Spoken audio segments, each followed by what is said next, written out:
My wife told her affair partner he could move into our house because I was never home anyway. I found out when he left a razor in my bathroom and she laughed in my face at her family's 4th of July party. I spent the next 4 months making sure she had nothing left to take. My wife told her affair partner he could use our master bathroom because I was barely home anyway. I found out on the 4th of July, in front of 40 of her family members, when she laughed in my face and said I was overreacting. That was the last time she laughed at anything I did. My name is Chris.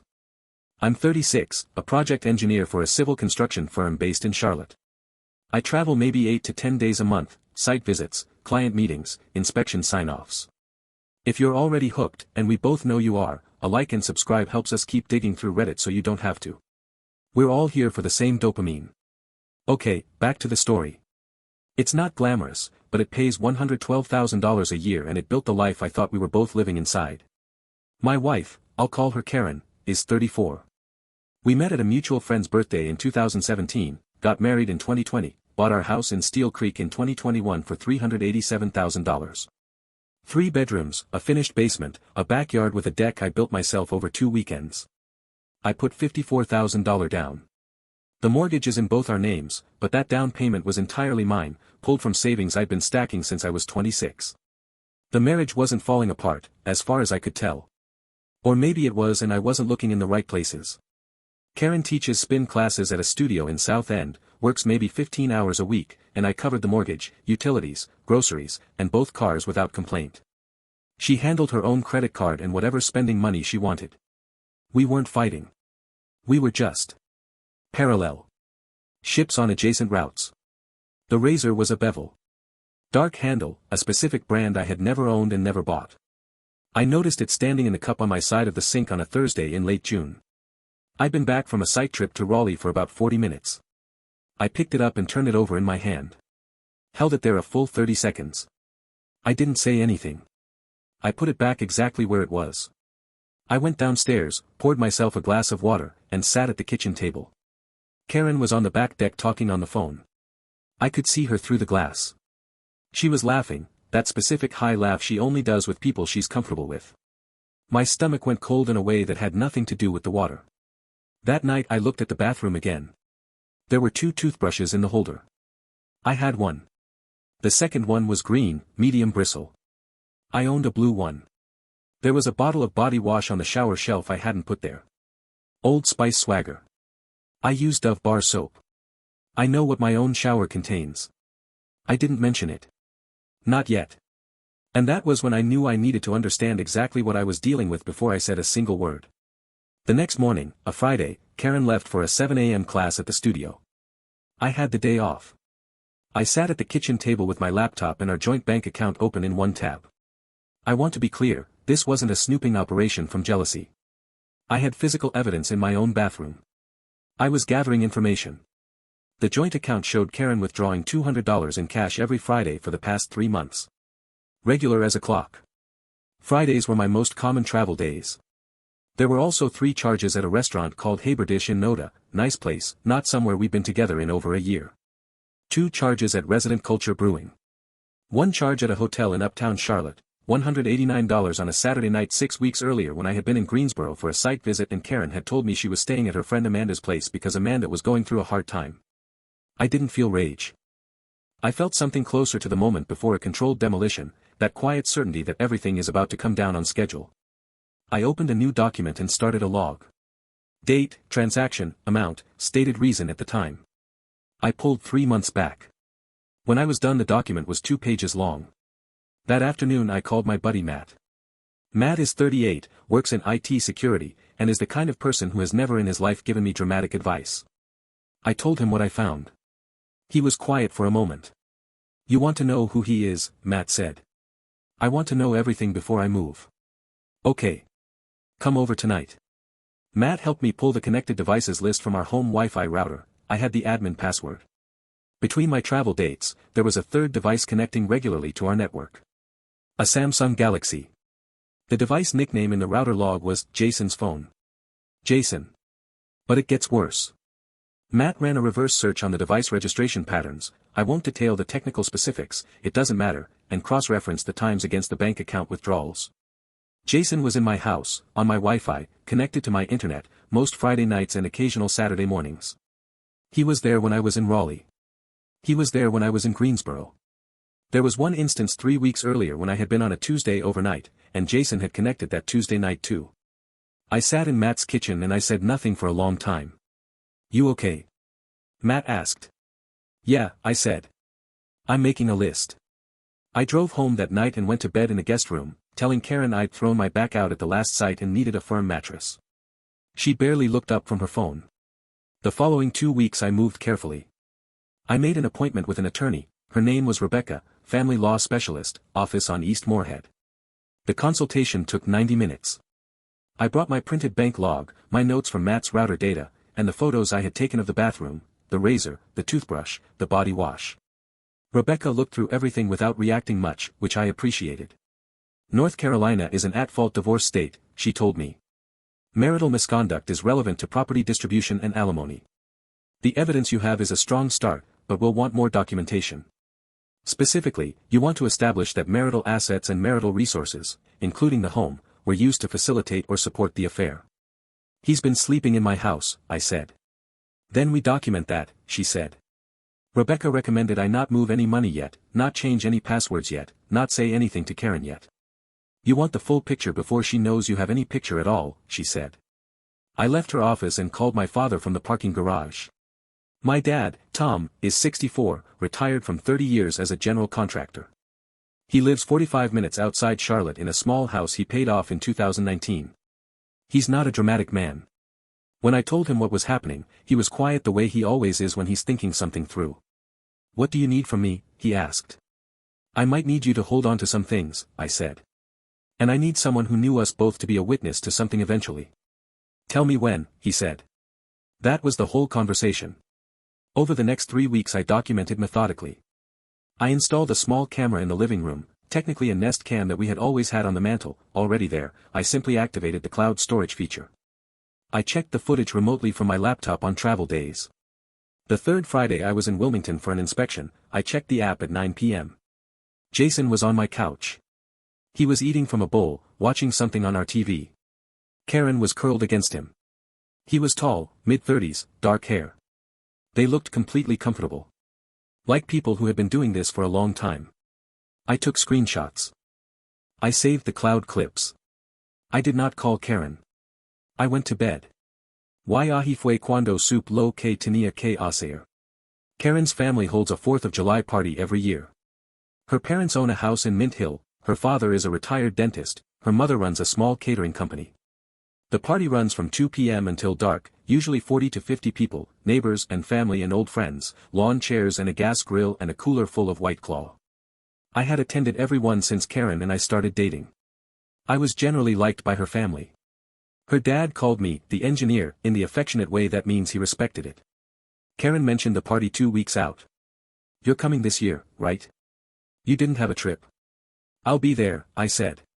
What Karen didn't know was that 3 days before the 4th, I had moved $54,000 from our joint savings account into a personal account at a different bank. That was my documented separate property contribution, the down payment I had made before we married.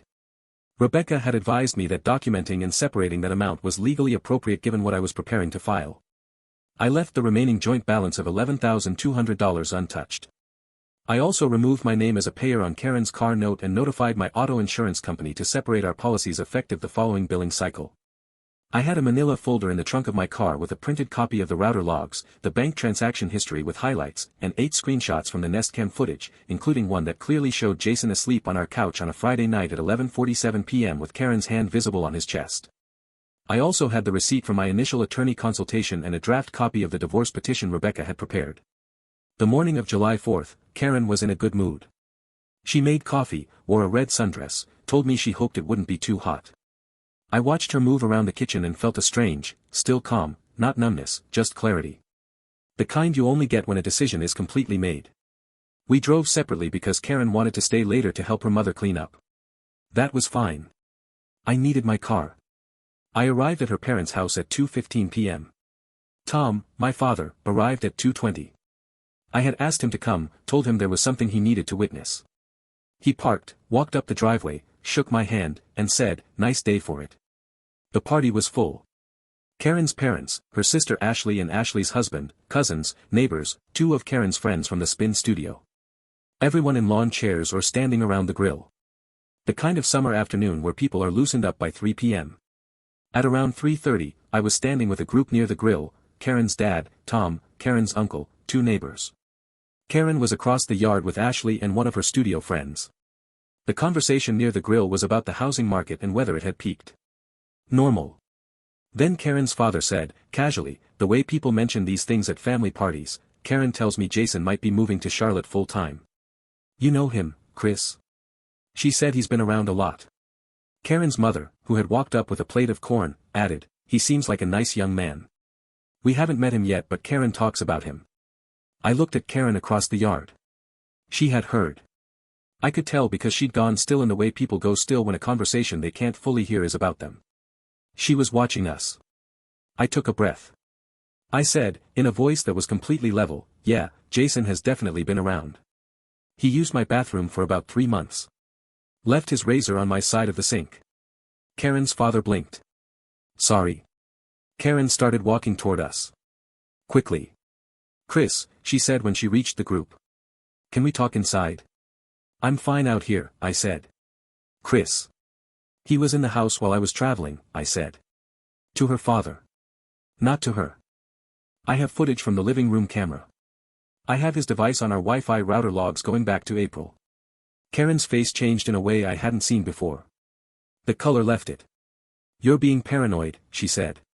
Her voice was too high. Jason is a friend from the studio. He came over a couple times. He was on our couch on June 14th at 11:47 p.m., I said. You were asleep next to him. I have the screenshot on my phone. Silence. The grill was hissing quietly. Someone across the yard laughed at something unrelated and the sound was very strange in that moment. Karen's father looked at her. Karen. And then Karen did something I genuinely did not anticipate. She laughed. A short, sharp, slightly desperate laugh, and she said, oh my God, Chris. You tracked my Wi-Fi. You put cameras in our house. You're unbelievable. You're never home. You're gone half the month. What did you expect? She said it in front of her father, her mother, her sister, my father Tom, and at least 4 other people who had drifted over when the conversation went tense the way conversations do at outdoor parties. You're overreacting, she said. It's embarrassing. I didn't raise my voice. I didn't move toward her. I reached into my back pocket and pulled out my phone and I opened the Nest Cam screenshot. I held it up so that Karen's father, who was standing directly to my left, could see it clearly. He looked at it for a long moment. His jaw moved. I said, I'm not overreacting. I filed for divorce on Tuesday. Karen went completely still. Rebecca, my attorney, served the papers to your studio Thursday morning, I said. Since you weren't home. The petition documents marital asset use, that's our house, to facilitate the affair, going back to April. That's relevant under North Carolina law for property distribution. Ashley, Karen's sister, said from somewhere behind me, Karen, what did you do? Karen's mother set the plate of corn down on the nearest table very carefully, like she was thinking about something else. Karen looked at her father. He wasn't looking at her. He was looking at the ground. Dad, she said. He shook his head once and walked toward the house. Lo peor vino después. I excused myself from the group. Tom followed me to the driveway. We stood next to my truck for a minute without talking.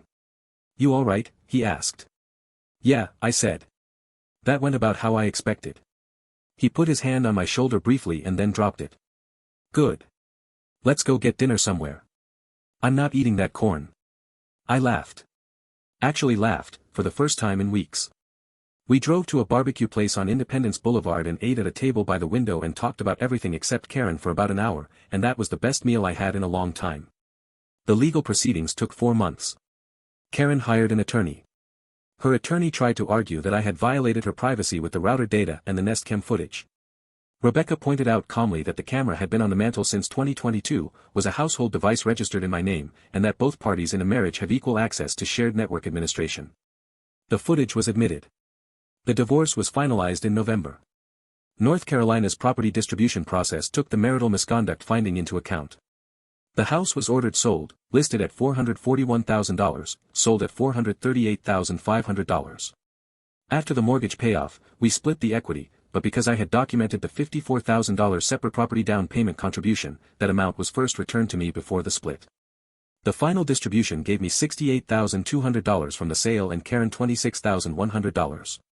She received no alimony. Her attorney had asked for $1,800 a month. The judge declined. Karen moved into an apartment in Noda. I heard through Ashley, who had no loyalty to Karen's version of events after that 4th of July, that Jason had not moved to Charlotte full-time after all. That he had in fact been seeing at least one other woman simultaneously and had quietly exited when the divorce got loud. I felt nothing particular about that information. Just noted it. 3 days after the divorce was final, I got a text from Karen's number. It said, "I know you don't want to hear from me, but I want you to know I'm sorry. I don't expect anything from that." I read it twice. Then I put my phone face down on the desk and went back to what I was doing.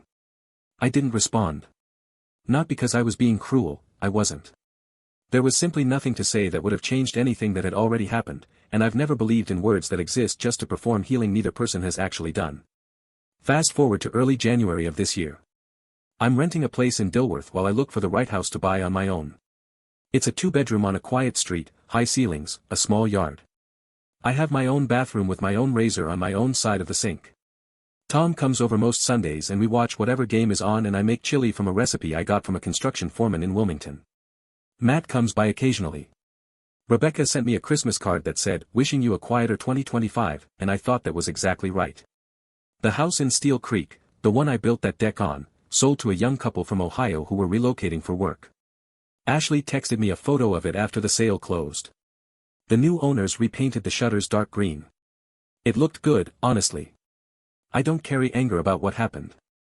I made a decision to treat the whole thing as a problem to be solved rather than a wound to tend, and that is genuinely how I experienced it from about the 3rd day forward. Karen had made her choices. I made mine. The system, the documentation, the attorney, the patience, did what it was supposed to do. What I do carry, if I'm honest about it, is the memory of standing in that bathroom the first night, holding a stranger's razor, and the exact texture of the silence before I put it back down. The moment I knew everything and said nothing and went downstairs for a glass of water. That moment cost me something. I don't regret what followed it. But there's no version of this where it doesn't cost something. That's the honest accounting.